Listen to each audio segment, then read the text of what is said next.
Oke, kita sudah bahas tadi proses penafsirannya. Basicnya adalah bagaimana kitab suci itu baik secara kosmos simbolis dan penafsir itu menuju kepada teosis ya. Nah, sekarang kita fokus ke teksnya atau kosmos simbolisnya. Jadi yang pertama itu ada historia atau makna literalnya atau historisnya ya. Nah, historia ini adalah lapisan pertama, ya, lapisan paling atas, dan fondasi dari semua penafsiran. Historia adalah makna permukaan teks, jadi catatan harfiah tentang peristiwa, tokoh, hukum, narasi, ini semua di sini. Ya. Nah, Saint Maximus tidak pernah menolak atau meremehkan lapisan ini. Ia melihatnya sebagai apa? Tubuh atau selubung dari teks yang niscaya dan harus dipahami terlebih dahulu. Ya. Tapi baginya berhenti pada historia saja adalah seperti memakan sekam dan bukan gandum. Ya, sekam itu kulitnya, gandum isinya. Nah, ini adalah cara pandang yang terikat pada indera dan materi. Ya. Huruf yang mematikan jika tidak diangkat ke tingkat yang lebih tinggi. Ya. Nah, jadi historia ini apa di sini? Makna apa ini? Ya, maksudnya apa?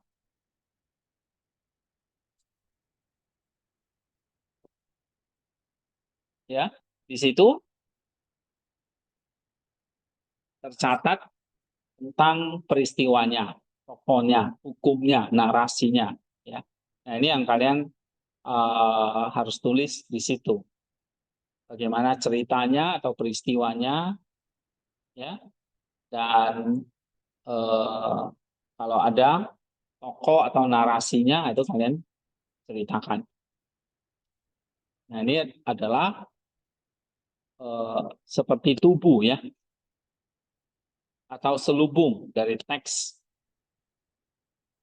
yang harus dipahami terlebih dahulu. Oke? Nah, baru kita masuk ke spiritual teorianya, kontemplasi makna batinianya.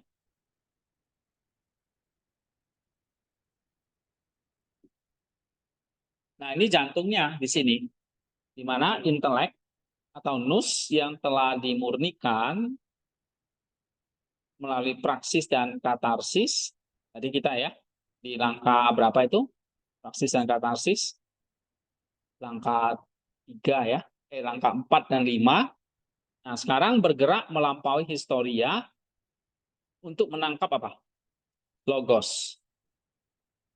Ya, prinsip ilahi. Logos itu prinsip ilahi yang terkandung di dalam teks. Oke. Nah, proses ini memiliki dua momen penting. Yang pertama apa? Mengungkapkan teorianya. Ya. Momen ini seringkali dipicu oleh sebuah aporia, kesulitan dalam teks literal. Ketika Nus menghadapi sesuatu yang tampak tidak logis, kontradiktif, atau tidak pantas secara moral, misalnya kemarin kita bahas hakim-hakim itu ya, kita hakim-hakim 19 misalnya, itu tidak pantas secara moral. Nah, kita cenderung, wah, kita menolak teks tersebut ya. Tapi kalau kita bisa menangkap aporianya, kita tidak menolak teks tersebut. Sebaliknya, kesulitan ini berfungsi sebagai pintu gerbang dari pedagogi ya, dari didikan ilahi yang merangsang nus untuk mencari resolusi pada tingkat yang lebih tinggi. Ya. Nah, dengan bantuan rahmat ilahi, nus diangkat untuk memahami logos atau prinsip teologis universal yang mendasari narasi tersebut. Ya. Nah, teori adalah kontemplasi akan kebenaran ilahi ini yang menjelaskan mengapa dibalik apa yang terjadi di dalam historia. Jadi kita cari teoria yang ada di aporia itu. dan teoria yang ada di lapisan 3, langkah ketiga itu di situ. Lalu yang kedua, baru dari teoria atau logos itu tersingkap, ya. Nah, pemahaman spiritual ini diperdalam, diperkaya melalui sintesis dengan berbagai lensa penafsiran. Yang pertama, alegoris. Ya. Nah, karena teks itu adalah teks-teks yang mengandung logos, ya, maka kita perlu mencari apa logosnya. Nah, dengan cara apa? Alegoris. Jadi alegoris itu membaca elemen-elemen historia sebagai simbol dari realitas internal jiwa manusia. Ya. Di sini tokoh menjadi simbol fakultas jiwa, misalnya nus, nafsu, tempat menjadi simbol kondisi spiritual. Nah, ini tokoh ya, kalau ada tokoh, ada tempat. Tokoh itu jadi simbol fakultas jiwa, tempat itu simbol kondisi spiritual, misalnya Mesir sebagai dunia dosa. Ya. Peristiwa menjadi simbol dari perjuangan spiritual. Misalnya perang sebagai pertempuran melawan logismoi atau pikiran jahat. Nah, pendekatan alegoris ini adalah kita membaca tadi elemen-elemen atau simbol-simbol dari historia itu. Ya, elemen-elemen historia sebagai simbol dari realitas kita, internal jiwa kita. Karena tadi setiap historia itu misalnya peristiwa atau tokoh atau narasinya, nah itu mengandung apa? Teori atau logosnya.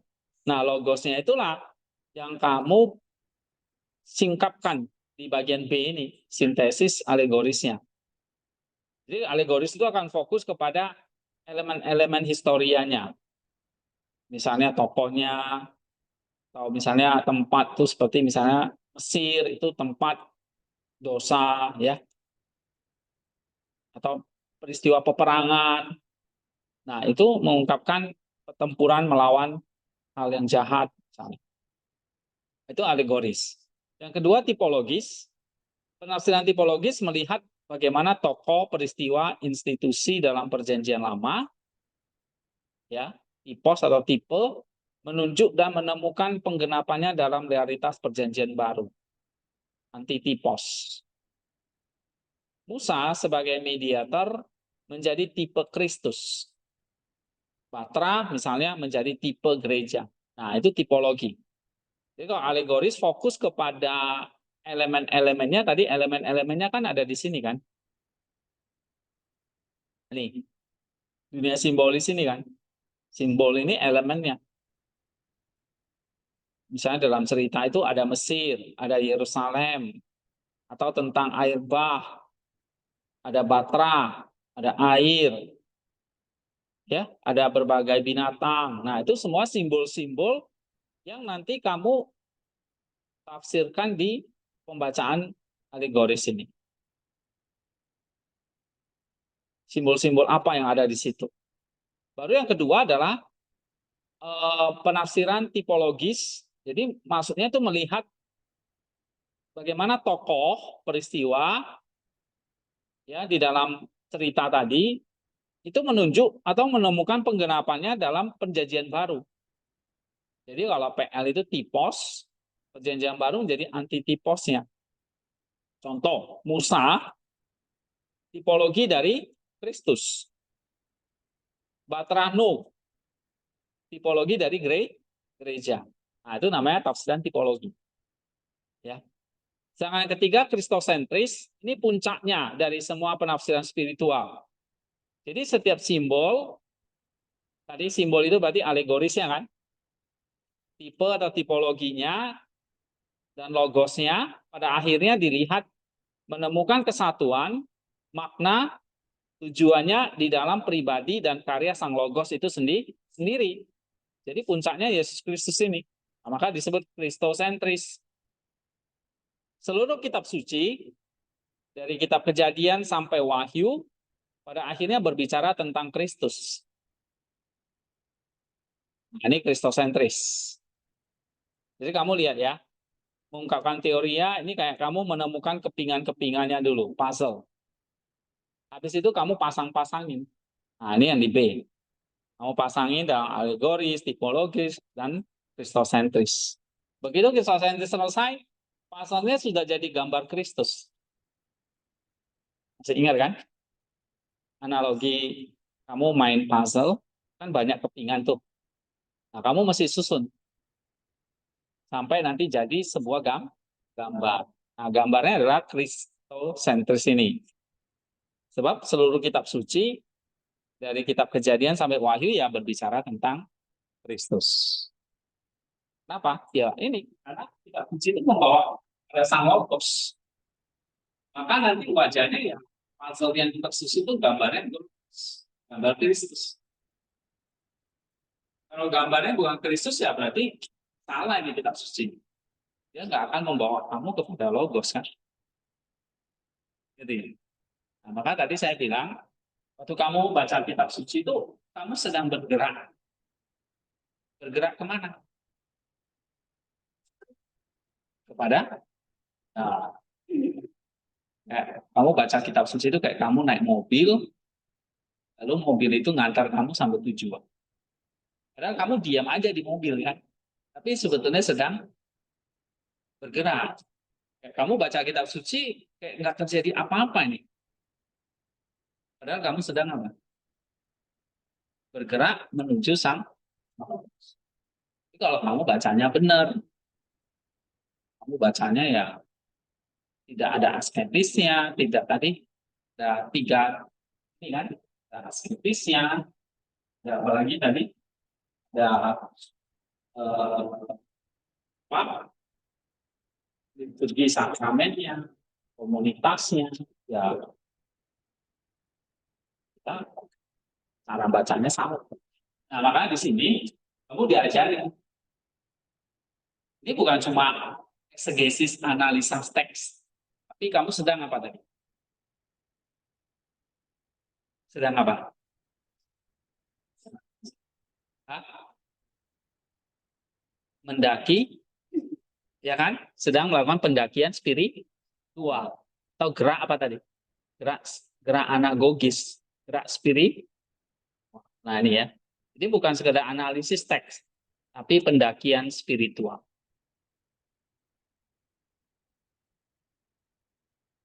Berarti itu bergerak. Oke. Nah, kamu bergeraknya dari, kalau dalam teks itu bergerak dari literal, historis, melampaui lagi, masuk ke lebih dalam lagi spiritual teorianya, menemukan kristosentrisnya di sini puncaknya. Nah, baru setelah itu kamu baru susun aplikasinya moral. Ya. Kemarin saya dengar kamu khotbah. Kamu nggak pernah ikut kelas ini gitu. Mana sih kamu kok bisa ngomong cuma itu doang? Belum apa-apa sudah poin 1, 2 ini semua aplikasi moral.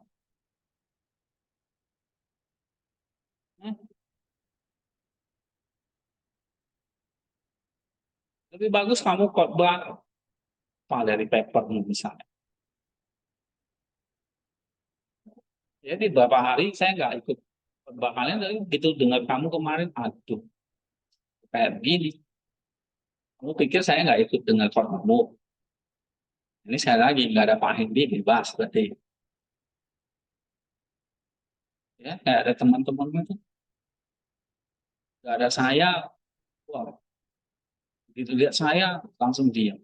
Nah, yang saya ini kayak saya nggak suka tuh, yang munafik jadi ini. Nah, makna praktis ini apa? Moral ini apa? Diturunkan dari makna teorinya, jalanannya. Kamu nggak bisa langsung lompat gitu. Kayak kamu mau ke Purwokerto kan kamu nggak bisa lompat. Kamu harus step by step kan. Kalau bisa lompat ya langsung nyampe ya kan. Tapi ternyata kita nggak bisa lompat. Kamu kalau mau naik ke gunung bisa lompat.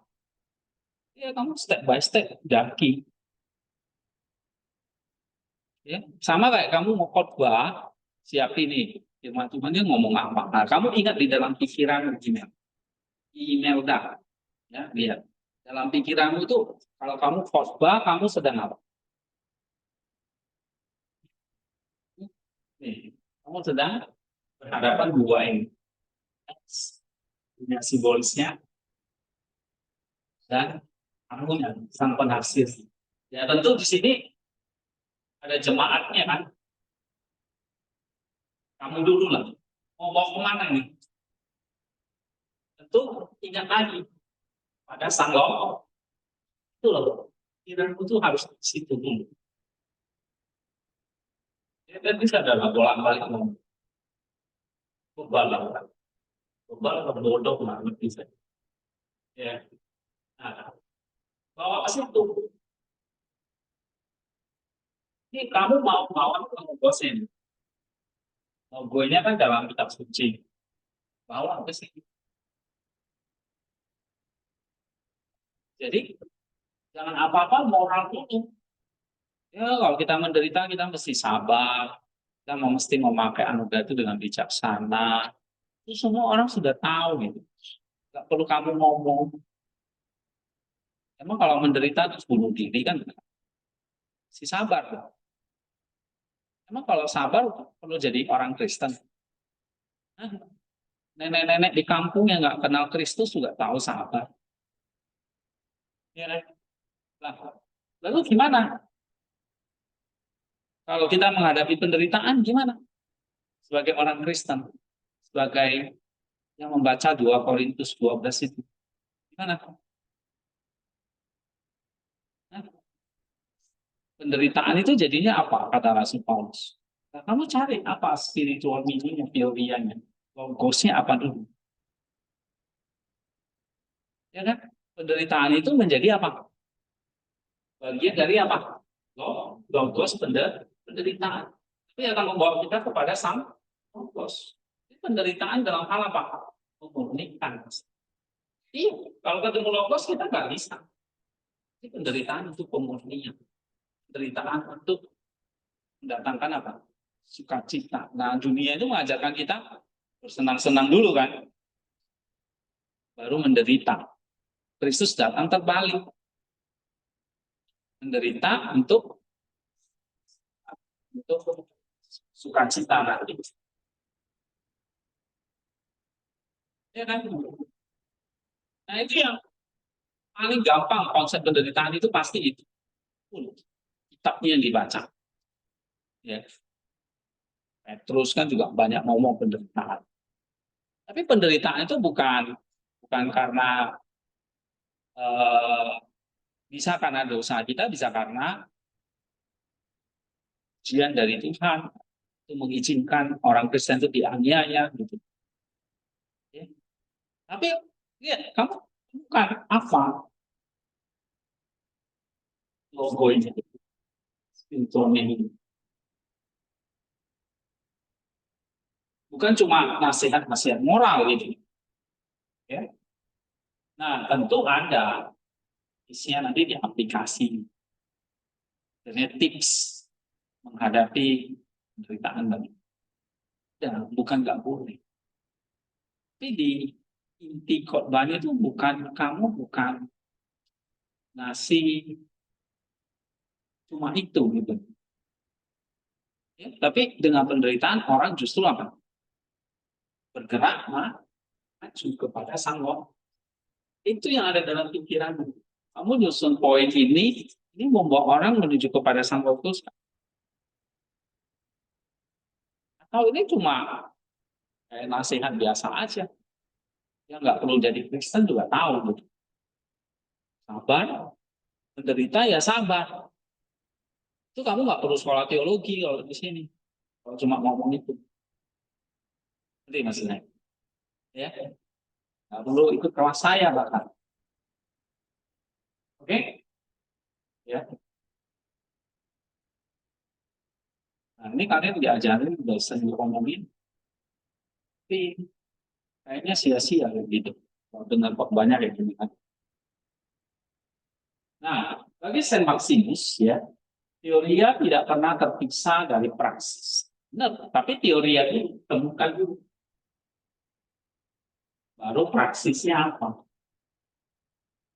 Ya, pemahaman spiritual yang telah dicapai harus kembali dan mengubah kehidupan penafsir. Tapi saya ini bertanya, bagaimana logos yang telah saya templasikan, logos yang sudah kamu sampaikan itu di khotbah, poin 1, poin 2, poin 3 gitu ya. Itu istilahnya kalau di khotbah itu namanya apa? Nah, oke lah, kebenarannya kan, kebenarannya kebenaran yang mengejutkan gitu ya kan, surprising truth, tapi kebenaran kan, itu logos itu. Nah, logos itu ya harus sesuatu yang mengarah kepada sang logos itu. Jangan ada penderitaan tapi tetap bersyukur. Nah itu bukan, itu apa, itu praksis ya kan, sabar, bersyukur, bijaksana, punya pengharapan, itu semua masih itu praksis. Tapi teorinya apa dulu? Nah, pada level praksis, bagaimana logos yang telah saya kontemplasikan ini membentuk perilaku sabar dari kalau tindakan berjuang seperti saya hari ini. Ini adalah penerapan ajaran kitab suci dalam kehidupan sehari-hari. Berarti kan ada kan nanti poinnya? Apa itu? Setelah suppressing itu apa? Resolusi, ya kan? Atau aplikasi. Good news-nya ya sama suppressing truth-nya sama ya. Good news-nya itu logosnya. Tapi habis itu apa? Resolusi. Resolusi itu berarti apa? Iya, praksisnya atau aplikasinya gitu. Jadi selesai kan? Nah, kita tambahin lagi. Logis. Karena tujuanmu tadi mengarah kepada teosis. Kalau nah, maka tambahin keempat. Apa? Anagogis. Loh, kamu kemarin ada nggak? Buru-buru ada. Isinya cuma praksis. Ya, saya nggak ngerti kamu bacanya gimana. Teks itu. Oke, ini ya saya udah catat. Misalnya dua Korintus itu, hmm,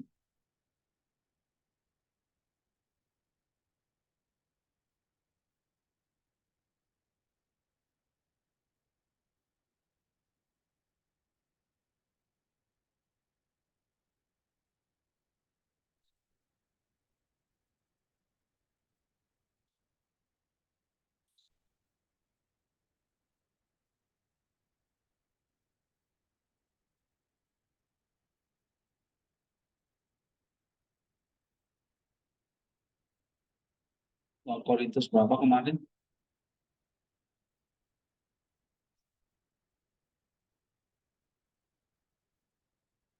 Oke. 2 Korintus 12 kan? Ayat 9, 10. Apa logosnya atau teorianya? Wah, baca. Tetapi jawab Tuhan kepadaku, cukuplah kasih karuniaku bagimu. Ya kan? Sebab justru dalam kelemahanlah kuasaku menjadi sempurna. Sebab itu terlebih suka aku bermegah atas kelemahanku, supaya kuasa Kristus turun menaungiku. Karena itu aku senang dan rela di dalam kelemahan, di dalam siksaan, di dalam kesukaran, di dalam penganiayaan, dan kesesakan oleh karena Kristus. Sebab jika aku lemah, maka aku kuat. Benar kan teksnya kan? Nah, kalau kamu baca itu, terus kamu kan ngomong apa? Oh iya, bersabar di dalam Kristus. Apa poin kamu tuh kemarin tadi? Poin kamu yang pertama apa? Cepat banget. Poin pertamanya apa? Udah lupa kamu.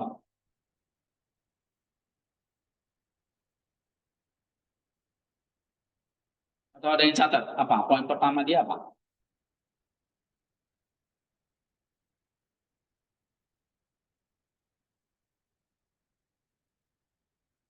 Ya, poin pertamanya apa? Kuasa Allah bekerja pada saat manusia sadar dan Kuasa Allah bekerja saat manusia. Oke, poin kedua. dibanyakkan dari kita tidak mau menangkap kelemahan, justru kita cenderung menganggap diri kita kuat dan merasa takut. Oke, kita nggak mau menyangkal kelemahan kita. Terus yang ketiga, dua. Nah, kamu pikir aja, dua poin itu teorianya atau praksisnya. Bila kita lemah, kita butuh Kristus. Ya kan? Yang pertama tadi ada kuasa Allah yang bekerja. Nah, apakah itu yang mau disampaikan Paulus teorinya? Kamu pikir aja sendiri, benar nggak? Kalau dari teks itu, apakah ini cuma kalau poin kamu itu kayak penghiburan psikologis doang? Jangan takut, ada kuasa Allah yang bekerja. Salah nggak? Enggak sih, saya nggak bilang itu salah. Tapi itu masih level, kamu langsung lompat level mana? Praksis. Kalau kamu ngomong itu poinnya di mana? Di aplikasi, di resolusi, ya kan? Kalau di khotbah kalian kan gitu kan? Nah, itu baru tepat gitu. Tapi nanti di sini dikatakan apa? Makna praktisnya itu setelah apa? Setelah kamu melakukan makna teorianya, spiritualnya. Nah, kamu ada tarik nggak spiritual meaningnya? Atau itu cuma pikiranmu sendiri? Baca nggak? Misalnya tafsiran dari Ancient Christian itu yang saya kasih, 2 Korintus ada. Misalnya menurut John Chrysostom, itu kan dia nulis. Atau Origen, atau Agustinus. Tangkap dulu apa teorianya mereka. Nih, gimana? Ada. Kamu pakai tafsiran apa? Hah? Nggak ada. Kok bisa? Kok berani kamu khotbahin orang? Khotbahin saya lagi. Ada Pak Yason lagi di situ. Hah?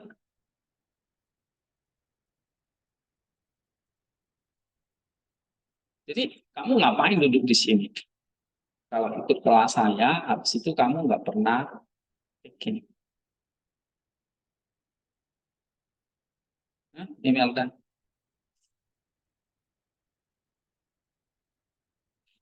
Yang lain ini juga. Jadi ya kalian tuh memang ya bebal gitu. Kasih tahu, nggak mencoba.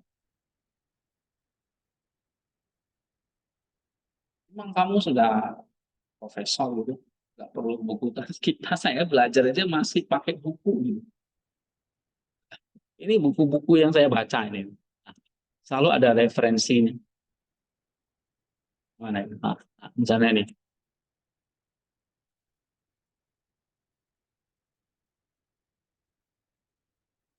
kamu khotbah nggak ada pakai buku, nggak ada tafsirannya. 2 Korintus itu nggak ada baca buku tafsiran. Hah? Baca nggak ada. Catena Bible misalnya. Oh, iya waktu kamu persiapan khotbah itu, kamu jiplak punya orang ini, ambil dari internet. Iya, ini yang pantesan itu. Pakai apa? AI. Hah? Kamu buatnya pakai AI. Maksudnya gimana buat AI? Ya pakai, maksudnya pakai AI itu kayak gimana? Kamu ketik, kamu kasih perintah itu, tahu? Karena misalnya itu baru akan tidak. Itu kalau pakai AI. Ya saya nggak nyalain ya, maksudnya kita AI itu dalam pengertian itu bukan menggantikan, kan saya sudah sering bilang, bukan menggantikan otakmu gitu, karena otakmu masih berfungsi. Nggak bisa. AI itu AI, penafsir ini penafsir ini punya apa? Jiwa, roh. Yang bisa sampai logos ini siapa? AI punya kan? Kita itu robot, nggak ngerti ya. Walaupun dia bisa buka cari solusi sumber masalah ya kan, referensinya bahkan bisa dengan bahasa yang bagus, tapi dia nggak punya roh, nggak punya jiwa. Nah masalahnya kan kamu nggak berkecimpung di sini, ini nggak penting, kamunya sendiri, ya kan? Kamunya sendiri yang harus apa? Punya jiwa atau roh. AI bisa ke sini, ya nggak perlu, karena dia nggak perlu, nggak ada roh. Ya, manusia memang bisa digantikan oleh AI ke depan. Mungkin saat-saat ini sudah, ya kan? Gitu. Manusia bisa digantikan AI. Tapi Kristus, tapi AI bisa menggantikan Kristusnya enggak? AI bisa menggantikan? Nah, nggak bisa. Karena AI itu nggak bisa menjawab kebutuhan dari rohmu. Ya, jadi kalau kamu siapin khotbah, poin-poinnya itu cuma ambil dari AI, dari orang lain, misalnya kamu plagiat, ya gimana dengan jiwamu itu bisa ikuti yang ini, gimana?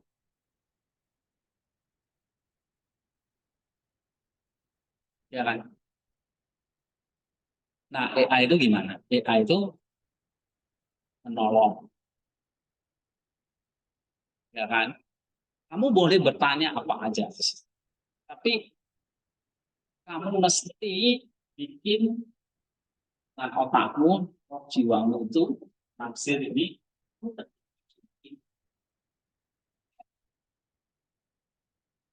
Ya.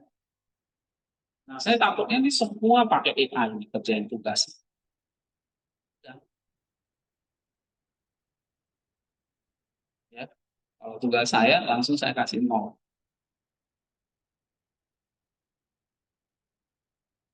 Ya, saya nggak main-main. Tapi kalau kalian, ini saya udah bantu buatin.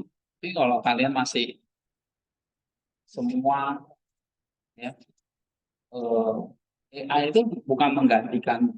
Kamu boleh pakai, cari sumber, ya, dapat bahannya. Tolong tafsirkan 2 Korintus menurut Yohanes Chrysostomos. Oh, keluar itu. Ya kan? Ya kan? Kamu perlu baca lagi, ambil bukti, susun, jakalan. Gitu loh. Karena yang berproses ke teosis itu AI-nya atau kamunya. Iya, kalau kamu cuma ambil AI, AI-nya yang sampai ke sini. Karena AI nggak perlu. AI nggak punya roh, dia nggak punya jiwa. Dia nggak butuh Kristus. Kamu yang butuh. Mau masalahnya, kamunya yang nggak jalan nih. AI-nya yang disuruh jalan. Kan repot. Ya kalau kamu tuh udah belum apa-apa, udah pakai AI, harus mikir, udah mau butuh.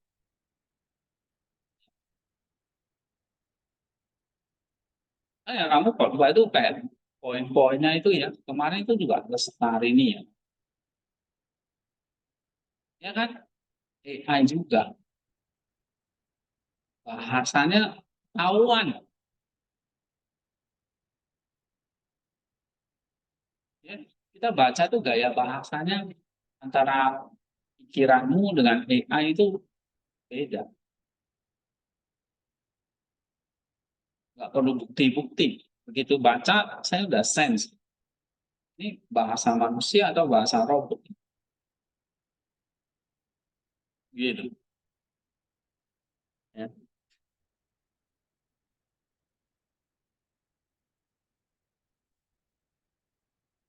Nah, kalau kamu pakai AI, ya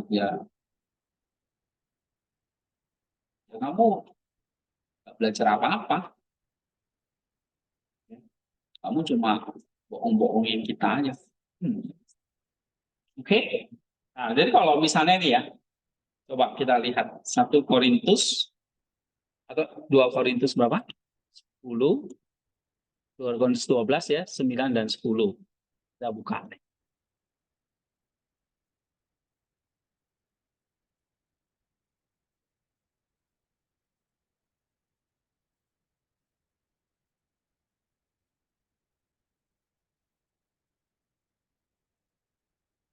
Oke. 2 Korintus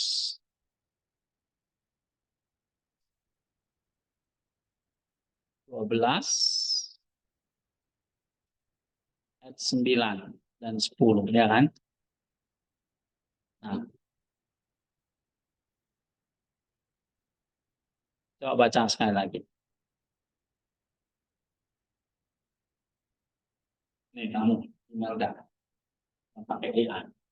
Tetapi Tapi dalam Tuhan kepadaku, cukuplah kasih karunia aku bagimu, seperti itu dalam firman Allah, kuasa aku menjadi sempurna. Suka aku bermegah atas segala supaya kuasa Kristus turun menolong aku. Itu aku senang dan rela di dalam kelemahan, di dalam siksaan, di dalam kesukaran, di dalam penganiayaan dan kesesakan, terus dalam ketika aku lemah. iya, kalau kamu pakai AI, nggak akan pernah bisa dapat ya.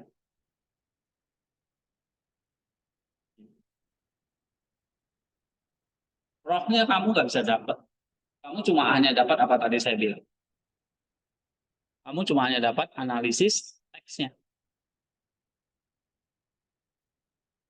Nih,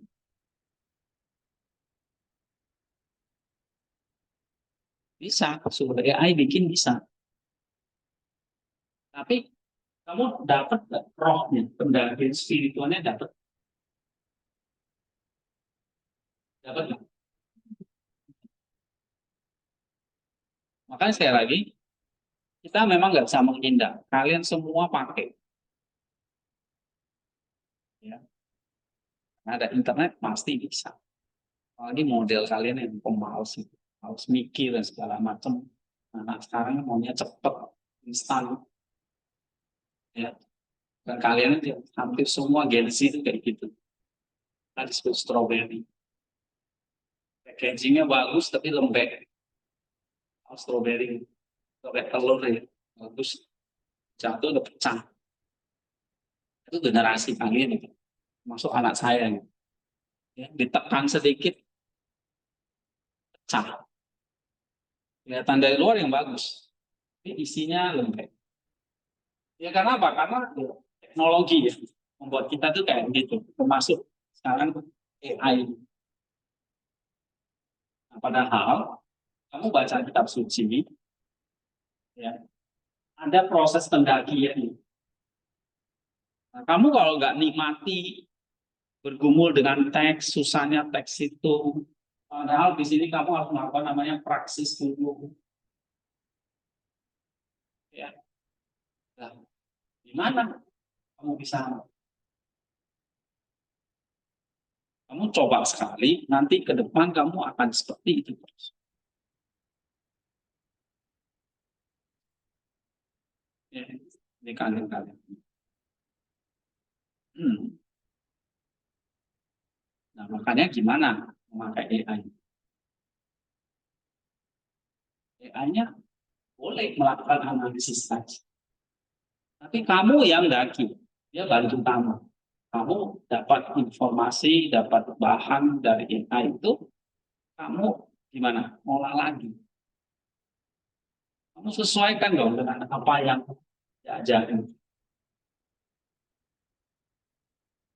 Ya, nah, misalnya nih, teks ini, tadi yang kita baca. Apa spiritual meaning-nya?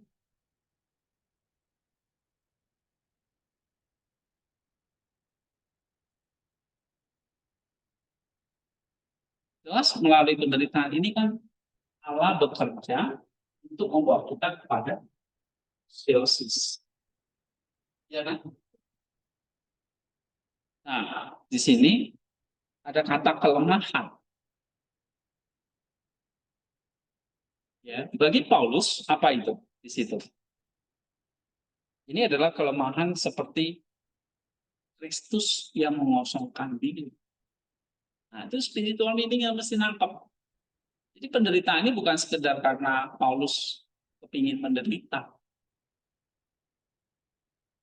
Atau Paulus karena dia cari-cari kelemahannya. Enggak. Itu adalah apa? Kelemahan itu bukan kegagalan moral, tapi apa? Kondisi yang kita terima secara sukarela demi tujuan yang lebih tinggi. Sama kayak Kristus, dia melepaskan apa? Kemuliaan ilahinya untuk menjadi manusia yang fana. Nah, kita dipanggil seperti Kristus itu, mengosongkan diri. Sehingga apa? Begitu kosong, maka ada ruang bagi Allah untuk diisi dengan kuasa Dia, dengan anugerah Dia. Jadi kelemahan itu kita lihatnya sebagai kenosis, bukan kelemahan moral, kelemahan gagal, kelemahan seperti nggak ada harapan. Tapi kelemahan yang kita lihat sebagai kenosis, pengosongan diri seperti Kristus, itu diisi oleh anugerah. Kamu kasih perspektif baru gitu loh. Kamu nggak kasih contoh, kelemahannya apa misalnya? Kamu kelemahannya misalnya dalam hal moral apa? Nah, itu adalah bukan kegagalan moral, tapi adalah waktu kenosis kita seperti Kristus. Seperti itu, memberi ruang bagi Allah untuk bekerja. Kenosisnya itu. Ya kan? Atau kamu kan ngomong ini, penderitaan itu juga punya tujuan pedagogis. Itu selalu mengarah ada pedagogi ilahinya ini. Apa itu? Penderitaan itu sebagai apa?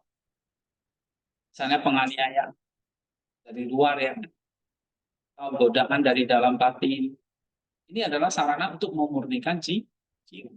Asketisme, mematikan hawa nafsu, mengembangkan kebajikan. Nah, itu penderitaan. Jadi dari penderitaan kita menderita mematikan hawa nafsu dia untuk menerai kehidupan. Nah, dunia mengajarkan terbalik kan. Senang-senang dulu baru mati. Kita menderita dulu baru hidup. Nah, itu. Kalau kamu pakai konsep-konsep masih itu ada nggak di situ? Di AI-mu ada nggak? Ada tentang itu. Hah? Ya, karena menggantikan padahal kalau kamu mikir aja kan kuliah, kamu mikir sendiri aja pasti bisa. Ya, cuma kan kamu maunya cepat. Enggak. Orang yang pakai AI itu nggak pede dengan kemampuannya. Bahayanya. Kamu jadi nggak mau mikir, maunya cepat, instan, bagus, tapi otakmu jadi nggak mikir. Lama-lama kamu otaknya nggak dipakai, ya kamu lama-lama nggak punya kepercayaan diri. Padahal kamu bisa, kamu coba mikir, padahal bisa. Ya, di situ dikatakan apa di ayat yang ke-9, kasih karuniaku cukup bagimu. Ya kan? Lah, itu apa itu? Kasih karunia itulah energi Allah yang aktif. Untuk apa? Itu energi Allah itu bukan sekedar bantuan, ya, tapi untuk bersinergi. Nah, begitu. Kuasa Allah itu sempurna kalau kita bersinergi. Jadi Allah memang memakai kelemahan, penderitaan supaya manusia itu apa? Bersinergi dengan anugerahnya. Sehingga terjadilah yang namanya transformasi. Jadi serupa dengan Kristus. Makanya ada paradoks begini di ayat itu. Jika aku lemah, aku kuat. Ya kan? Jika aku lemah, maka aku. Nah itu paradoksnya. Lemah kok kuat. Lemahnya karena ada sinergi dengan anugerah. Makanya jadi kuat. Poin-poin itu kamu sampaikan itu. Nah, kelemahan, sinergi, anugerah, ini kenosis, untuk mentransformasi aku jadi serupa dengan Kristus. Itu yang Paulus maksudkan ketika dia nulis ini. Bukan dia memamerkan kelemahannya, terus kamu lihat tuh, Paulus lemah kan? Nah, terus kamu bilang, Paulus saja lemah, apalagi kita. Kelemahan ada, hanya kita perlu ini, perlu itu. Bukan itu, ke moral itu. Ya. Tapi kelemahan atau penderitaan itu adalah justru membuat kita tuh, nah, di sini ada partisipasi di dalam kuasa Kristus.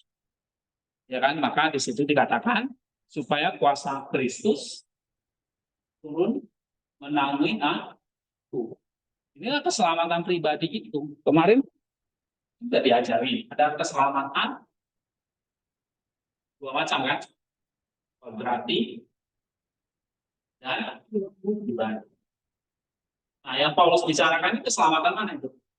Dan pribadi kita berpartisipasi. Kalau di kodrat ini intan si Allah jadi manusia. Sekarang kamu udah dikasih firman-Nya, mau makan, mau roti anggur. Ini firman itu harus mati dan berinkarnasi.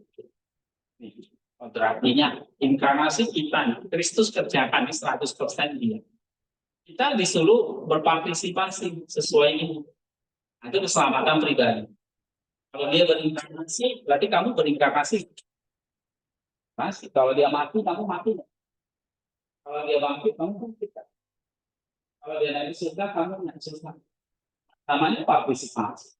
Kayak kemana pun kamu ikut. Ya kan? Dia pikul salib, kamu pikul salib. Nah, itu namanya partisipasi. Itu namanya keselamatan pribadi. Nah, kalau dia berinkarnasi, kamu inkarnasi. Inkarnasi. Dia inkarnasi dari firman jadi manusia. Kalau kita udah makan firman itu, jadi daging nggak? Harus. Ya. Nah, itulah makanya di situ kan supaya kuasa Kristus turun menanggung aku. Artinya apa? Kamu berpartisipasi dalam kuasa Kristus. So, kamu pakai AI, emang bisa mikir seperti itu? Hah? Bisa memikir seperti kamu, saya mikir ini kayak gini, seperti ini.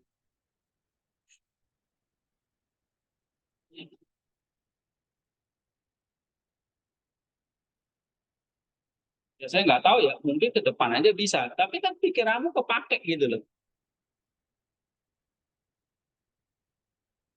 Nah, misalnya, jadi kelemahan itu adalah pengosongan diri. Terus dalam Paulus itu ada duri dalam daging, itu penderitaan dan cobaan. Ini sarana asketisme, pemurnian diri. Lalu ada anugerah dan kuasa Kristus. Itulah yang menyempurnakan, ya kan, yang memungkinkan kita bisa berpartisipasi. Dan pada akhirnya, aku lemah, aku kuat. Inilah kita menemukan eh, apa, partisipasi kita. Jadi penderitaan pada akhirnya teks ini membawa kamu apa?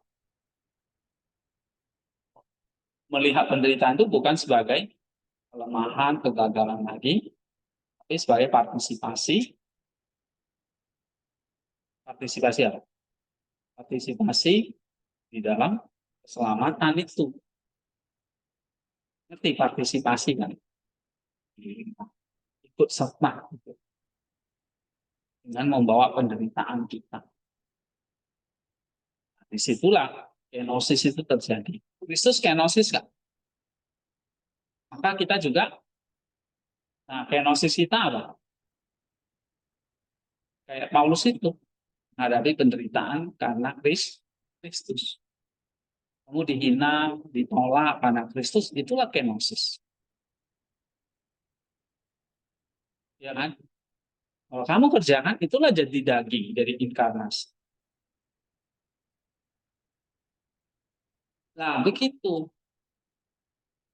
Jadi, sebenarnya deh, misalnya, kalau kamu mikir ya, sampai kamu baca tafsiran misalnya, nggak perlu AI.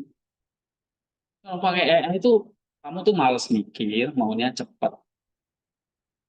Betul kan? Eh, betul ini. Ya kan? Maunya cepat, males mikir. Karena kamu nggak pede dengan pengetahuanmu sendiri.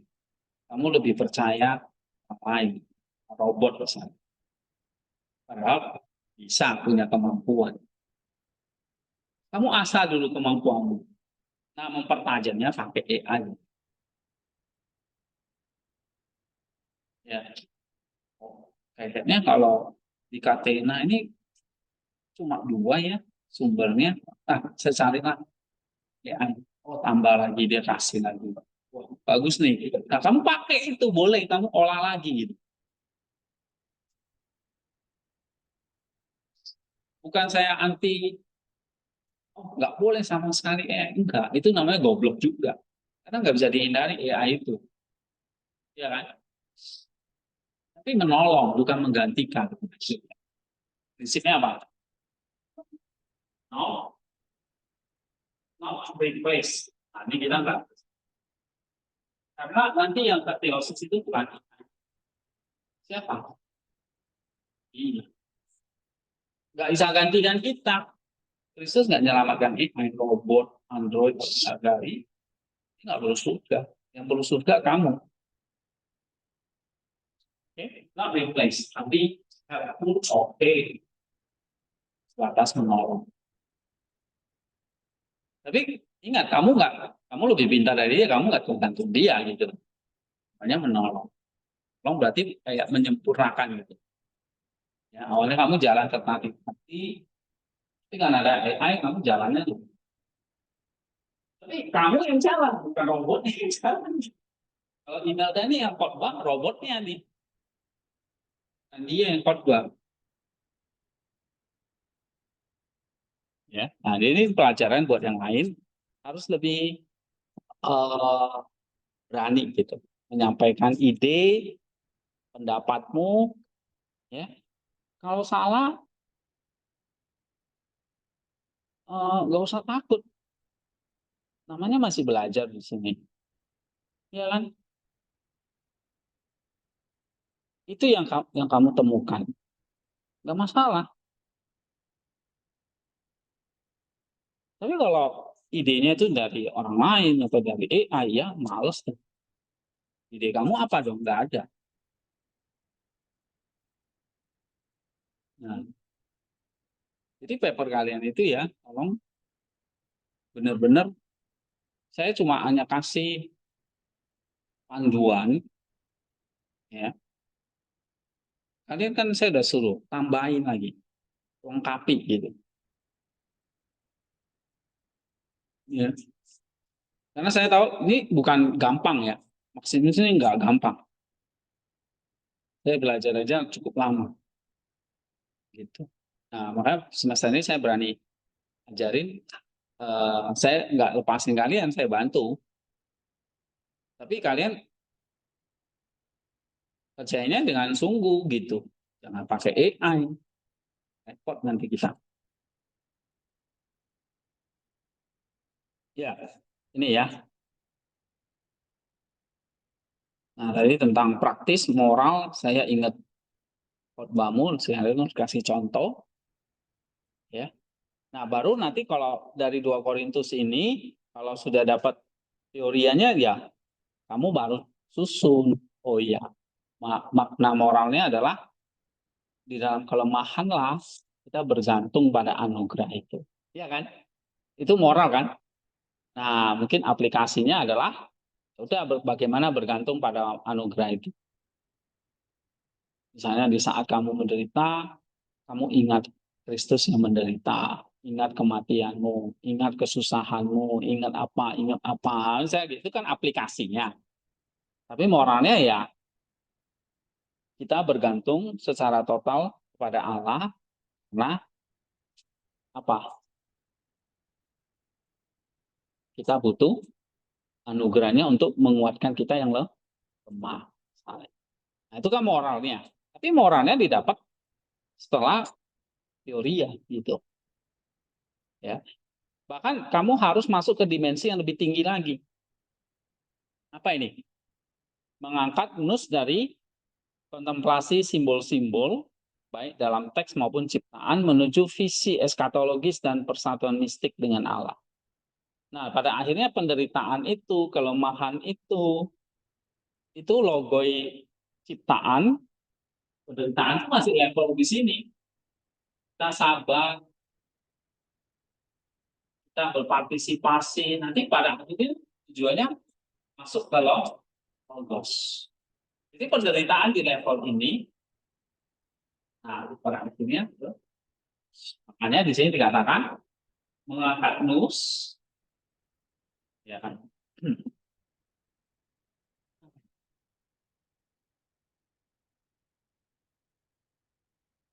Oke. Mengangkat nus dari simbol-simbol di dalam teks terus diangkat keluar. Jadi jangan bertahan di sini gitu loh. Harus apa? Masuk ke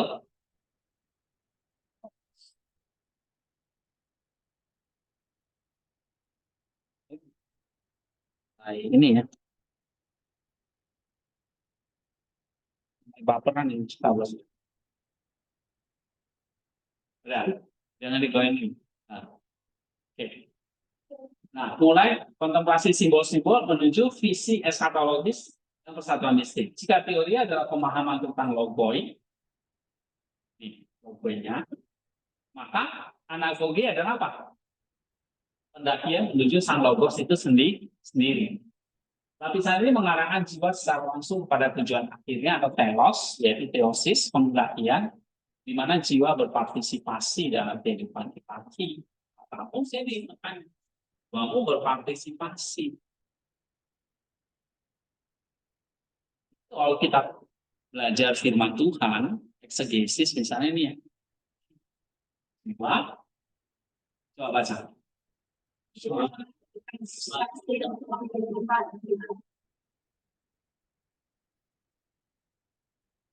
AI berpartisipasi. AI nggak bisa, dia nggak punya jiwa soalnya. Ya, ya bisa sih, tugasnya selesai, tapi jiwamu nggak partisipasi. Tinggal lah. Mobilnya jalan sendiri. Sampai tujuan nggak mobilnya? Mobilnya sampai tujuannya, kamunya nggak masuk. Kosong isi mobilnya. Nah, jiwa berpartisipasi dalam kehidupan kita. Itu ingat. Contoh penerapannya sekarang. Misalnya 1 Daniel 10 ayat 1 sampai 14 ya. Coba kita baca lagi.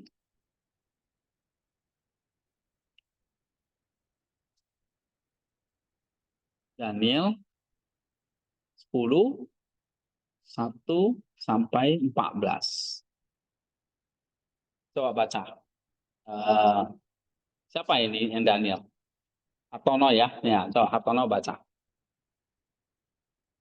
Pada tahun ketiga pemerintahan Kores Raja Persia, suatu firman dinyatakan kepada Daniel yang diberi nama Belshazzar. Firman itu benar dan mengenai kesusahan yang besar. Maka disangkanyalah firman itu dan diperhatikannya penglihatan itu. Pada waktu itu aku Daniel berkabung 3 minggu. Kanan yang sedap tidak dimakan, daging dan anggur tidak masuk ke dalam mulutku, dan aku tidak berurap sampai berlalu 3 minggu penuh. Dari kedua 40 bulan pertama, ketika aku ada di tepi sungai besar, ya di sungai Tigris, kuangkat mukaku dan kulihat tampak seorang yang berpakaian kanjana dan berikat pinggang emas dari emas. Tubuhnya seperti permata klasis dan wajahnya seperti cahaya kilat. Tanya seperti sulu yang menyala-nyala, dengan dan kakinya seperti kilau tembaga yang dibilang, dan suara ucapannya seperti gaduh orang banyak. Hanya aku, Daniel, melihat penglihatan itu, tetapi orang-orang bersama-sama dengan aku tidak melihatnya, tetapi mereka ditimpa oleh ketakutan yang besar, sehingga mereka lari bersembunyi. Demikianlah aku tinggal seorang diri. Ketika aku melihat penglihatan besar itu, hilanglah kekuatanku, aku menjadi pucat sama sekali dan tidak ada lagi kekuatan padaku.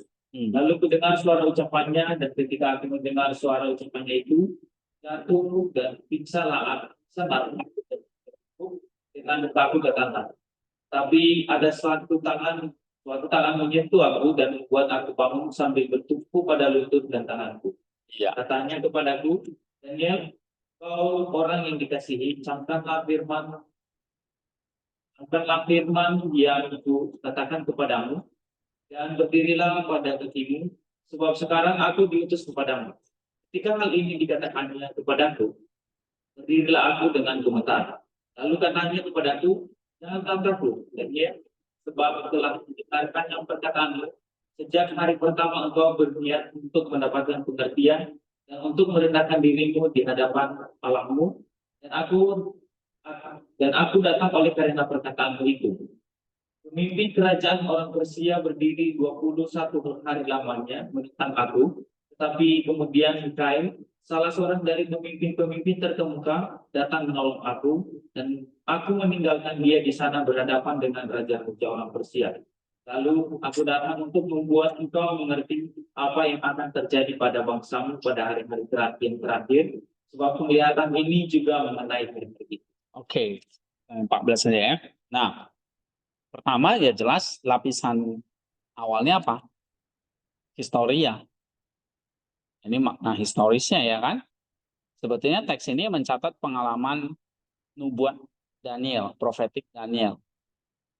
Ingat tadi, kalau kemarin kita belajar PL itu kan untuk diagnostik, untuk tipologis, untuk profetik. Ya kan? Peran hukum dan para nabi ini mempersiapkan inkarnasi itu. Maka ada profetiknya tentang inkarnasi, tentang Kristus. Nah, itu nanti tentang Kristusnya di sini, di spiritualnya. Tapi sejarahnya apa dulu nih, historisnya? Ini profetik Daniel tentang waktu dia apa? Pembuangan di tepi sungai Tigris. Ya.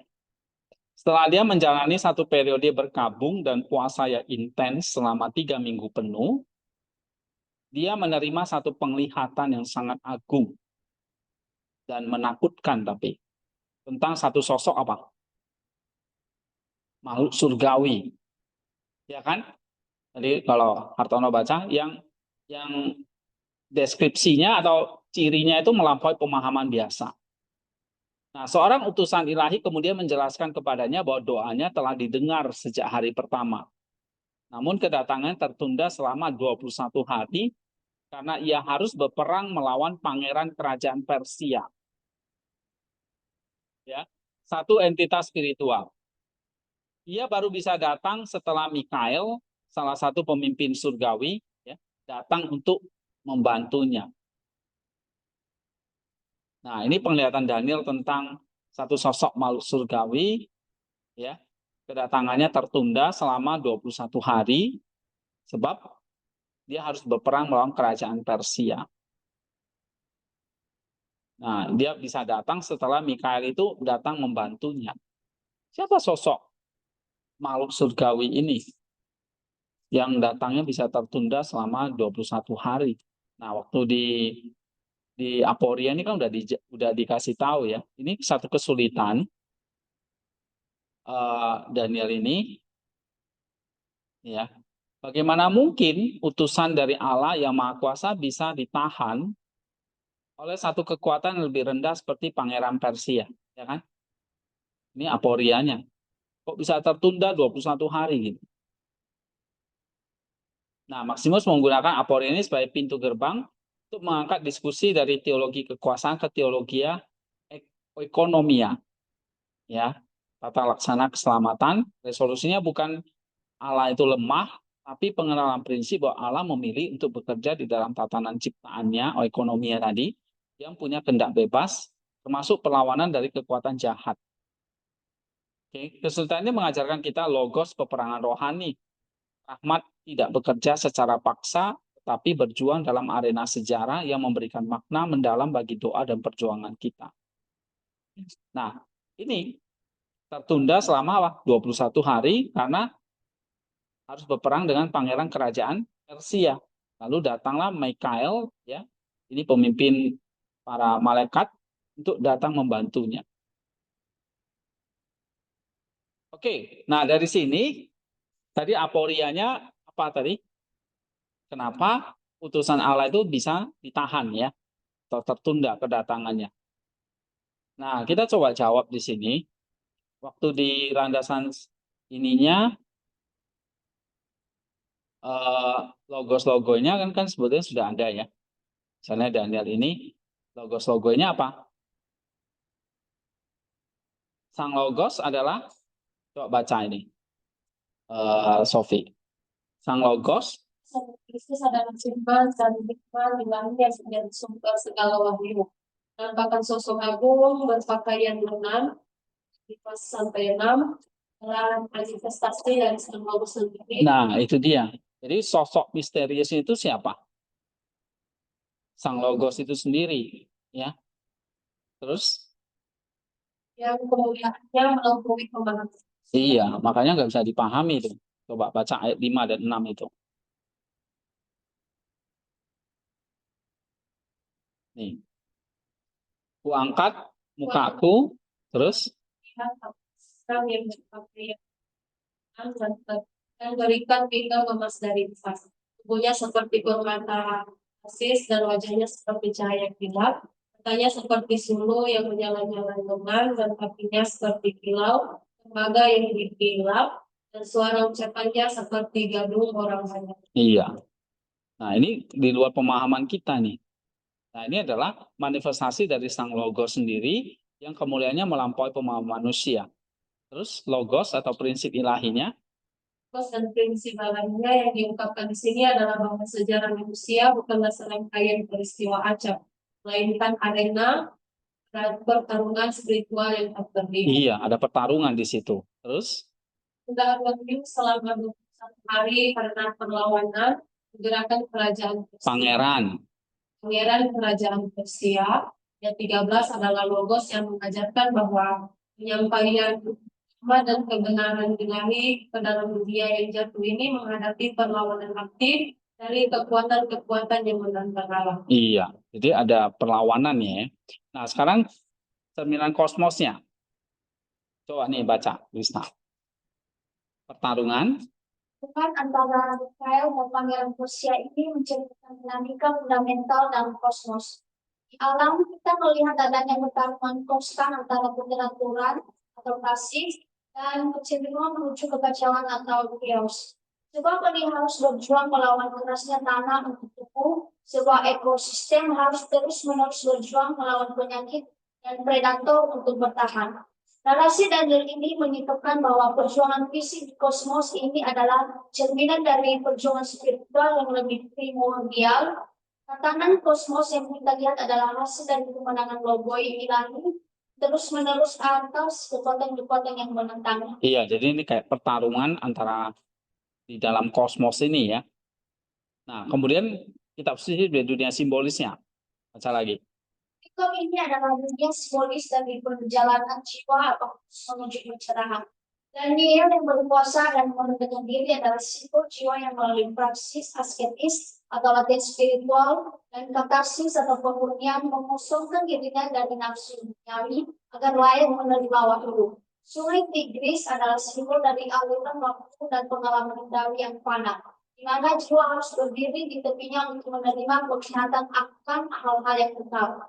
Pangeran Persia adalah simbol dari logis mulia atau pikiran-pikiran jahat dan nafsu atau pate yang menghalangi dan mengabulkan Nus dari menerima Tuhan ilahi.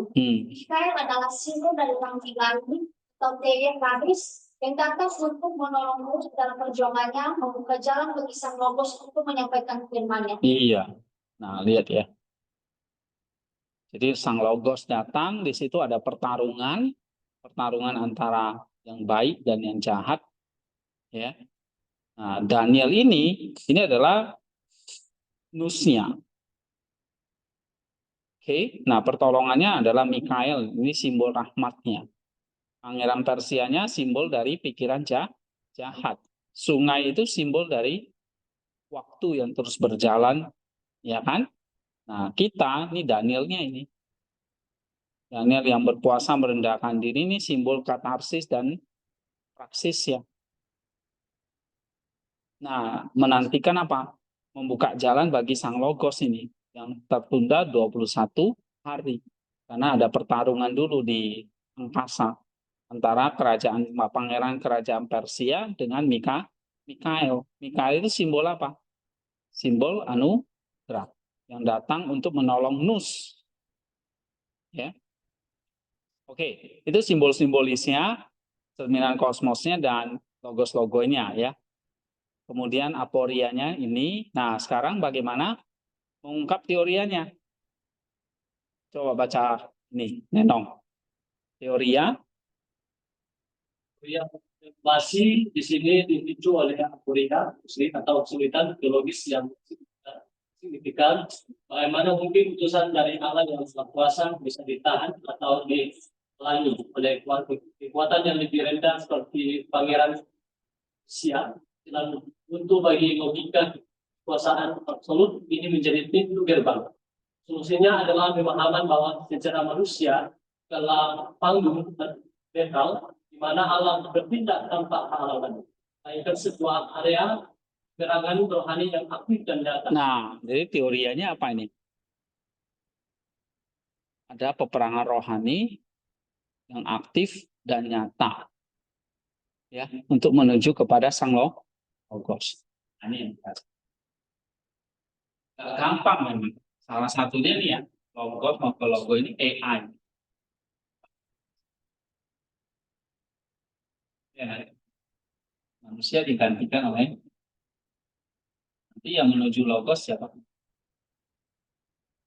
Pangeran Persia. Pangeran Persianya sekarang berwujud apa? Krisman. Gak ada yang takut sama dia. Berwujud apa? AI. Ya. Selalu ada apa namanya? Peperangan. Nyata.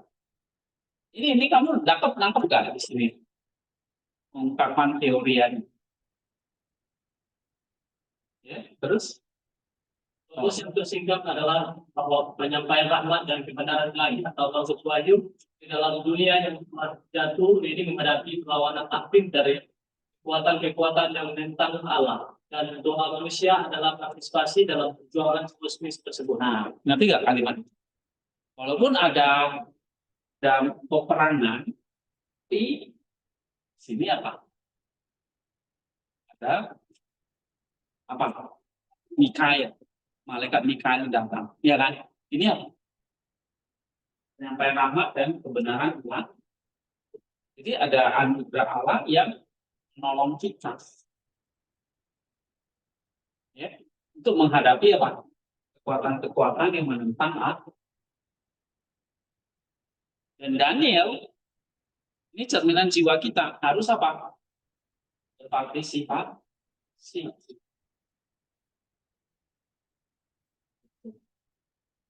Ya, ada Mikael yang berperang dengan kerajaan Persia.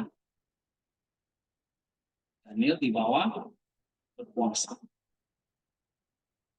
Nah, kita berpartisipasi dalam perjuangan kosmis tersebut, bukan penonton. Ya, tapi kita sama-sama berjuang. Nah, itu teoria yang muncul. Nangkap nggak di sini? Ya. Nah, baru sekarang kita sintesiskan.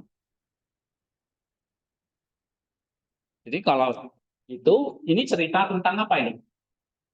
Perjalanan Nus menuju cerahan teori. Di dalamnya ada jiwa kita yang harus seperti Daniel yang berkuasa. Ya. Praksis dan katarsis mengosongkan dirinya dari nafsu agar layak menerima wahyu. Nah, wahyunya ketunda kan, ditahan di angkasa oleh pangeran Persia. Tapi ada malaikat Mikail datang hancurkan.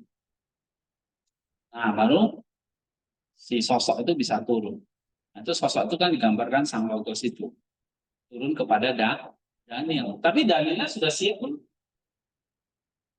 Siap nggak? Siap, karena dia apa? Berpuasa. Sungai Tigris itu dia mendapat penglihatan itu di Sungai Tigris itu. Sungai Tigris itu apa? Simbol dari aliran waktu dan realitas indera yang nah, seperti air itu mengalir, lalu air yang beda lagi. Ya, itu simbol aliran waktu.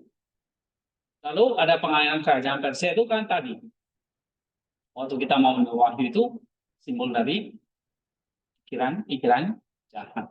Atau hawa-hawa nafsu, patos yang secara aktif menghalangi dan mengabulkan nus dari menerima terang. Nah, ini gambaran alegorisnya. Paham ya? Oke. Sekarang kita mau lihat tipologisnya. Tipologis, Mikail, sang penghulu malaikat yang datang menolong, ini adalah satu tipos gambaran dari rahmat hilang. Gambaran dari nanti ada anugerah yang turun untuk membantu jiwa dalam perjuangan spiritual. Ya. Berlawan dengan pangeran Persia, ini adalah tipe dari perlawanan Firaun terhadap Musa, satu pola arketipal di mana kekuatan duniawi yang didukung oleh kekuatan demonis ini berusaha menghalangi rencana keselamatan umat. Ya kan? Selalu ini bentuk polanya selalu begitu. Nanti ada rahmat ilahi yang turun menolong. Maka kalau kamu mau berjuang seperti Daniel, atau seperti hidup berjuang gitu, seperti ini ya, nggak mudah. Banyak sekali apa peperangan. Tapi ada gambaran tentang Mikail yang akan turun selalu menolong. Nah, itu dan Mikail yang berfungsi sebagai tipe dari rahmat ilahi. Rahmat ilahi itu anugerahnya, kasih karunia turun untuk ngapain? Membantu kita dalam perjuangan spiritual. Jadi waktu kamu mau bergerak di sini, kan gerak spiritual kan? Nah, nggak bisa sendiri. Ibarat kamu mau mendaki, kamu perlu bawa persiapan. Air minum yang cukup. Jangan kamu nggak bawa apa-apa nih, nggak bawa air minum, jalan aja. Nah, kamu setengah jalan haus, nanti. Ya kan? Nah, air minumnya itulah anugerah itu. Kamu daki, berjuang, nanti ada sosok Mikail atau rahmat ilahi itu yang datang menolong. Kayak kamu daki, air secukupnya. Airnya itu seperti air. Nah, kamu sudah lelah, capek, mau minum air itu, segar lagi, jalan lagi, gitu. Daki lagi. Ya. Nah, kira-kira seperti ini. Jadi selalu ada perlawanan. Ya. Kayak contoh besar, ya. Hadapi Firaun. Ya kan? Tuhan Yesus menghadapi apa? Orang-orang Farisi, orang-orang menyalibkan dia. Ya kan? Daud menghadapi banyak musuh. Apalagi dalam cerita-cerita perjanjian lama itu semua begitu. Okay. Adam menghadapi ular, nah gitu kan. Nah, ini satu pola arketip yang dimana kekuatan duniawi lalu berusaha menghalangi rencana keselamatan kita. Ya. Oke. Sekarang itu tipologinya. Kristosentrisnya apa? Coba baca, Olivia. Dari penafsiran ini adalah kasih sultan agung berpakaian kanan yang kemuliaannya melampaui pemahaman manusia. Desain Maximus ini tidak lain adalah manifestasi dari Sang Logos sendiri, Yesus Kristus dalam kemuliaan ilahnya serupa dengan penglihatan Yohanes dalam Wahyu 1. Dialah firman dan hikmat ilahi yang menjadi sumber dan tujuan dari segala wahyu. Seluruh drama peperangan rohani ini terjadi di bawah kedaulatannya dan demi penyimpangan rencananya. Penyingkapan rencananya. Mikael bertindak sebagai pelayan Sang Logos membuka jalan bagi firman-Nya untuk sampai kepada Daniel. Iya. Ya. Jadi Sang Logos itu akan turun, tapi ketunda karena ada peperangan. Jadi Mikael menang, ya. Mikael itu jadi kayak sosok pembuka jalan seperti Yohanes Pembaptis ya, untuk membuka jalan bagi Sang Logos itu, firman-Nya itu untuk sampai kepada Daniel, sampai kepada kita. Nah, itu Christocentrusnya, jadi itu sosok agung berpakaian itu adalah Sang Logos itu sendiri, Yesus Kristus yang nanti akan turun. Tapi sebelum dia turun, ini dunia tambah jahat, peperangan di mana-mana. Nah, makanya nggak heran zamannya Tuhan Yesus itu dunia sedang berperang. Kerajaan Romawi sedang menaklukkan, ya, kerajaan Yehuda, Israel kan udah hancur, sekarang di bawah kekuasaan Romawi. Makanya ada Gubernur Pontius Pilatus, itu kan penguasa di Palestina, di Yehuda zaman itu. Karena Israel sudah dijajah oleh kerajaan Romawi. Ya. Tapi itu tidak menghalangi, karena ada Mikael yang membuka jalan. Atau ada Yohanes Pembaptis yang membuka jalan. Ya. Nah, baru sekarang kita lihat makna praktisnya atau moralnya. Coba baca nih, Marsha.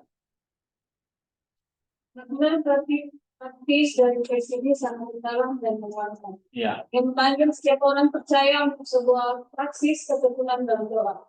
Jika kita berdoa dan sholat tidak ada jawaban, kita tidak boleh putus asa atau berpikir doa kita sia-sia. Nah, itu moralnya. Ya. Terus? Sebaliknya, kita diajak untuk memahami bahwa doa kita adalah sebuah tindakan peperangan rohani yang nyata. Nah, doa di sini jadi peperangan rohani. Terus? Kita dipanggil untuk meneladani Daniel, terus berjuang dalam doa dan praksis asketis. Atau mengendalikan nafsu, dengan keyakinan bahwa di alam roh, rahmat Allah sedang bekerja dan berjuang bagi. Daniel, dia nggak tahu apa-apa nih di atas, ternyata lagi sibuk perang. Ya. Dia sibuk berpuasa, berdoa, di atas lagi sibuk perang. Nah, ini juga doa itu peperangan rohani. Kalau kamu berdoa, rahmat Allah itu sibuk berperang. Nafsu-nafsu, logisme, mati dalam diri kita. Kamu doa, kalau kamu enggak, ya enggak. Ya. Jadi makna praktisnya satu yang saya kasih. Kita berdoa ya. Ada lagi nggak? Pasti ada. Kamu harus temukan lagi gitu. Ya. Kalau tugasmu, cari lagi apa makna moral yang ada. Jadi jangan cuma begini doang. Ini contoh ya. Ini contoh yang saya bahas di kelas. Kamu harus ubah, bukan boleh ubah. Ubah lagi di disempurnakan. Ya. Gitu. Ini kan baru satu, apalagi saya makna moral yang lain. Kamu lihat dari cerita ini apa? Selain tekun dalam doa, tapi apa lagi? Nih, kamu. Kang Anto. Apa?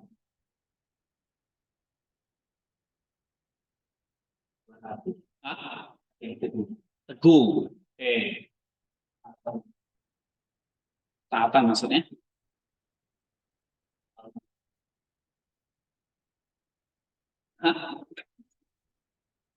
pendekatan kita untuk melakukan Misalnya tekun melawan pikiran cepat, ya kan? Kalau misalnya di sini percaya, kalau kita tekun, taat, apa itu berperang melawan si jahat, ya kan? Nah, misalnya, tapi ya ini mirip-mirip, yang lain maksudnya.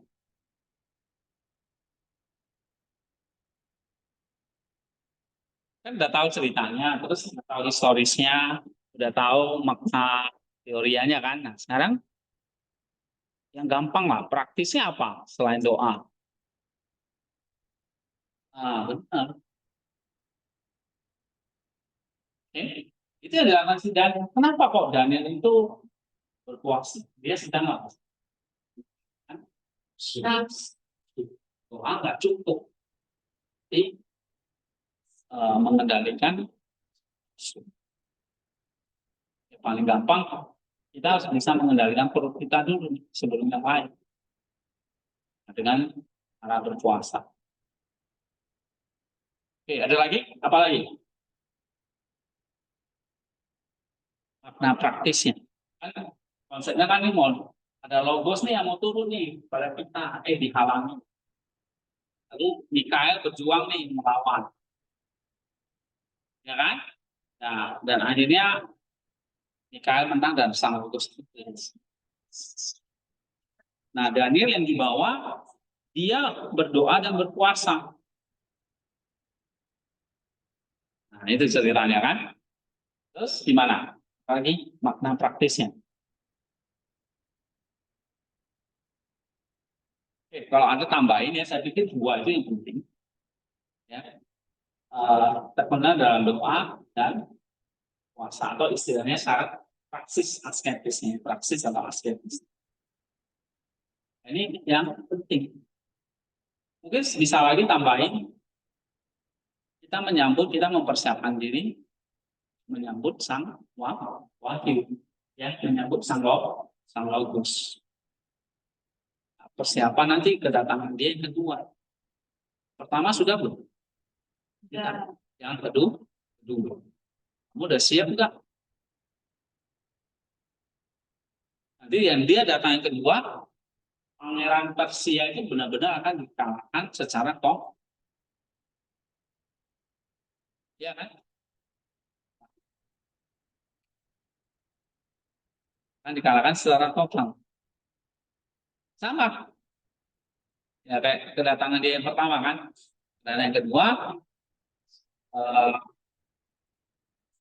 kuasanya udah dikalahkan, tapi pribadi-pribadi iblisnya kan belum kan. Itu akan dikalahkan. Kita udah mempersiapkan diri nggak menunggu itu? Nah, itu bisa menjadi makna moral ya. Ya. Oke, yang keempat. Tadi kamu yang baca ya? Oke, gantian, happy. Biar happy dia.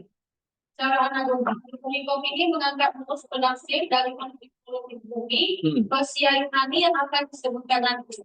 Menuju kontemplasi hierarki dan tekanan alam surgawi. Pikiran diangkat untuk menemukan realitas para malaikat, penghulu malaikat, dan kekuatan-kekuatan spiritual atau baik ilahi maupun yang demonis yang mempengaruhi bangsa-bangsa. Puncaknya adalah penangkapan pikiran menuju visi eskatologis, di mana sang logos pada akhirnya akan datang dalam kemenangan total untuk mengakhiri sebuah perlawanan dan meninggalkan kerajaannya berbentuk dan tak berbentuk. Iya, nanti pada akhirnya nus kita itu apa? Tidak lagi sibuk dengan konflik di bumi, tapi nus itu harus makin lama makin naik memikirkan apa? Tatanan alam surga. Makanya Paulus itu bilang memikirkan perkara-perkara yang dia. Nah, ini sulitnya kita itu masih sibuk di sini. Belum di sini. Tapi teks ini mengajarkan kita nih mengangkat nus penafsir dari konflik politik di bumi menuju kontemplasi hierarki dan tangan alam. Jadi pikiran kita itu diangkat untuk merenungkan realitas yang di atas. Ya.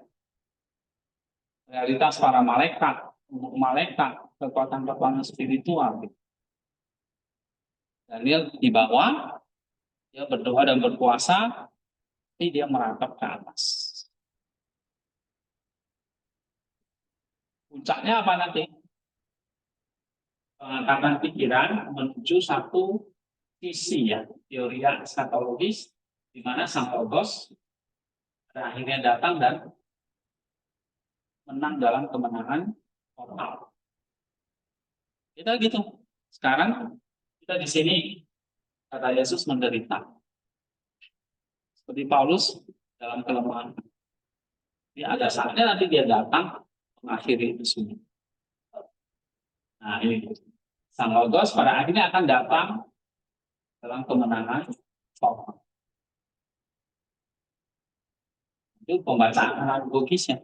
Jadi waktu kamu ngomong tentang penderitaan, kesabaran, dan sebagainya, lalu ada pengharapan bahwa Kristus nanti akan memenangi itu semua. Nah ini penting. Ini pembacaan secara analogis berarti. Arahkan ke situ. Ya. Itu mungkin bisa menjadi penutup buat khotbah kita. Kegagalan oke, kelemahan oke, penderitaan oke, tapi pada akhirnya Kristus yang akan. Pada akhirnya apa? Kita akan menuju kepada kemenangan bersama dengan Kristus. Nah, itu analogisnya seperti itu. Ya. Nah, ini satu contoh. Nah, nanti kalian pelajari lagi, ya, poin 7 ini untuk 1 minggu ke depan, ya kan? Nah, ini harus disiapkan karena ini udah kita tinggal berapa pertemuan? 4 ya, 4 atau 3. Nah, tinggal 1 bulan. Nah, minggu keempat 31, 7, kemudian tanggal berapa lagi?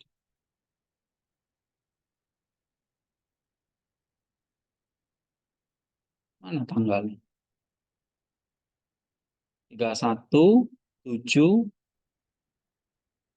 14, 21. Oke, masih ada 4. Jadi kita bisa bahas sampai homili nanti. Sampai homili. Nah, tanggal 28 itu ujiannya. Itu sudah dikumpulin. Harusnya udah bisa ya. Karena kalian udah ngerjainnya kan udah berapa lama ini. Kalau dikerjain ya, kamu nggak ngerjain ya, kamu mesti kebut ya. Udah berapa tugas sih? Udah 1 bulan kan? Yang keempat ini kan? 1, 2, tugas minggu keberapa ini? Nah, berarti mulai dari berapa kita kemarin? 8 ya? 8, 9, 10. Nah, berarti udah 3 minggu kan? Hah? Kalian ngerjain ini kan udah berapa minggu nih? 3 kan? Oke, masih ada 1 bulan. Masih lama. Lama tapi cepat. Cepat tapi lama itu. Ya. Nanti saya kasih filenya, ini saya perbaiki dulu ya, belum sempurna. Jadi saya kirim, tugasmu adalah baca kembali dan tambah-tambahin yang baik ya. Dan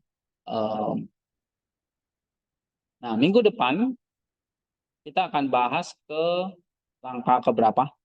8, yaitu kontemplasi alam dan kitab suci. Saya kira 8, 9, 10 itu satu ya.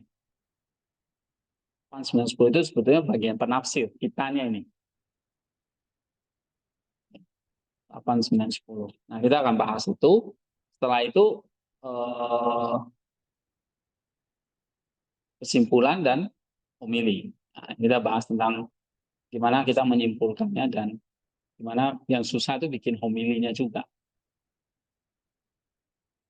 Ya, homilinya. Ini tapi ada contoh di sini ya. Saya bikin kemarin saya baca hakim-hakim eh, hakim-hakim 19 ya. Nah, ini ada contoh homilinya di sini. Ada nggak ya? Oh ya, ada. Nah, homili kita pakai 3 tahap. Pertama, kamu menyeberang ya dari dunia jemaat. Kan kemarin istilahnya kayak penyeberangan jembatan gitu ya. Kasih jembatan dulu dari dunia jemaat, historisnya jemaat ke dunia teks. Jadi persiapkan gimana caranya jemaat itu masuk ke dunia teks kita. Kan kamu lagi mau bahas kan, misalnya Daniel tadi. Jangan langsung ceritain tentang Danielnya. Mungkin orang nggak kaget. Kalau konteks jemaat Indonesia biasanya suka basa-basi dulu lah. Ya, kalau langsung itu nanti kayak kamu guruin mereka. Gitu. Nah, kamu menyeberang dari dunia jemaat ke dunia teks. Aja setelah kamu bahas teksnya. Dari dunia teks ke dunia roh, dunia teoria. Ini bahas teksnya. Baru nanti dari teksnya itu kamu kasih praksis dan anagogis. Udah selesai. Ya, mungkin bisa tambahkan praksis itu kayak aplikasinya, tindakan nyatanya, dan anagogisnya itu nanti mengangkat kita menuju kepada Kristus. Anagogisnya jangan lupa, ini seringkali lupa. Nah, ini yang kita mau coba bahas, ya kalian buat homilinya ini nanti. Oke, tapi itu nanti untuk minggu depan kamu selesaikan ini ya, lapisan. Berarti 7 ya, poin 7-nya ya. Oke, poin 7-nya diselesaikan 1 minggu. Atau perlu bahas contoh-contoh lain ya. Ini ya, mungkin minggu depan kita bahas poin 7-nya lagi boleh. Nanti kan soalnya 8, 9, 10 itu sebenarnya bisa sekaligus. Itu nggak terlalu sulit. Ya. 8, 9, 10, satu pertemuan. Oke, mungkin poin 7 ini, langkah 7 ini satu pertemuan lagi. Homili mungkin 1 atau 2 pertemuan gitu. Nah, dan selesai ya. Oke, ada pertanyaan nggak? Nah, kalau enggak, minggu depan saya akan bahas 1-2 contoh lagi. Ya, yang siapa ini kejadian 4 ini? Nah, kita bahas 1-2 contoh, terus nanti kita bahas langkah ke-8, 9, 10. Ya, saya pikir hari ini cukup sih ya, cuma contohnya masih belum banyak, baru 1.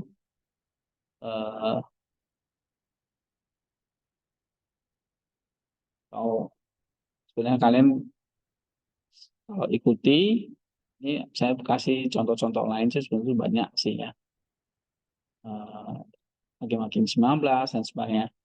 Itu bisa jadi contoh juga.